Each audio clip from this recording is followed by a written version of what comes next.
بسم اللہ والصلاة والسلام علی رسول اللہ۔ اللہ اکبر، اللہ اکبر، اللہ اکبر۔ اس وقت میں شری روی شنکر صاحب کی اس مندر میں ہوں۔ یوں کہیے کہ یہ بہت بڑا آشرم ہے، لگتا ہے جیسے میلوں پھیلا ہوا اور بڑے اچھے مناظر ہیں۔ اندر جا کر میری ان سے ملاقات ہوئی اور میں نے ان سے کہا کہ جس مسئلے کو ہم لوگوں نے آپس میں مل کر حل کرنا چاہا تھا، اس پر کیونکہ اصرار یہ رہا کہ سپریم کورٹ کا جو فیصلہ آئے گا وہ ہمیں منظور ہوگا، تو بہرحال سپریم کورٹ کا جو فیصلہ آیا تو اس فیصلے کا نفاذ ہوا۔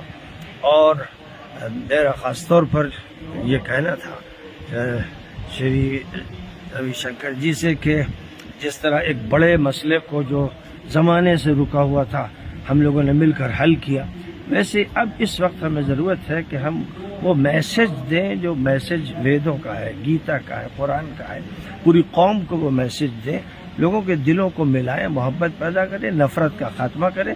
میں نے ان سے کہا کہ جو کچھ ہلدوانی میں ہوا کہ مسجد گرائی گئی اور مدرسہ گرایا گیا اور دلی میں ہوا اور جگہ جگہ بلڈوزر کی جو پالیسی ہے، یہ بڑی سفاک قاتل مجرم پالیسی ہے۔ اس کا کام یہ ہے کہ انسانیت کا قتل کر دیا جائے۔ تو ہمیں اور آپ کو نکلنا چاہیے اس ملک کی حفاظت کے لیے اور اس ملک میں امن و شانتی کے لیے، اور یہ کہ ظالم کا ہاتھ پکڑا جائے اور مظلوم کی مدد کی جائے۔ یہ ہماری اور آپ سب کی ذمہ داری ہے جو مذہب کو مانتے ہیں، جو ایشور کو اللہ کو مانتے ہیں۔ تو بہرحال یہ میسج ہے، اور یہاں سے میں یہ میسج دینا بہت مناسب ہے کیونکہ یہاں تو بات مذہب کی جاتی ہے، روحانیت اور اسپریچولیٹی کی جاتی ہے۔ رام جی کا جو اصل حکم تھا، جو ان کا فیصلہ تھا، اس کی بات ہوتی ہے، اور ایشور کی تعلیم دی جاتی ہے۔ اللہ کہیے، ایشور کہیے، لارڈ کہیے، وہ ایک ہے جو خالق بھی ہے اور مالک بھی ہے اور حاکم بھی ہے، جس کے پاس ہر طرح کی قدرت ہے۔ اس کی تعلیم دینا مطلوب ہے۔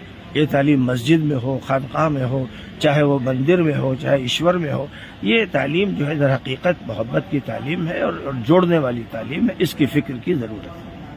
الحمدللہ یہ شری روی شنکر جی کا جو آشرم ہے پھیلا ہوا ہے، وہ تقریباً 350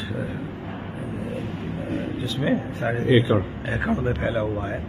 تو اس میں ایک بہت بڑی بلڈنگ ہے جہاں کھانا پکتا ہے اور کھانا کھلایا جاتا ہے۔ روزانہ کہتے ہیں کہ 11-12 ہزار سے 15 ہزار تک افراد کو کھانا کھلایا جاتا ہے۔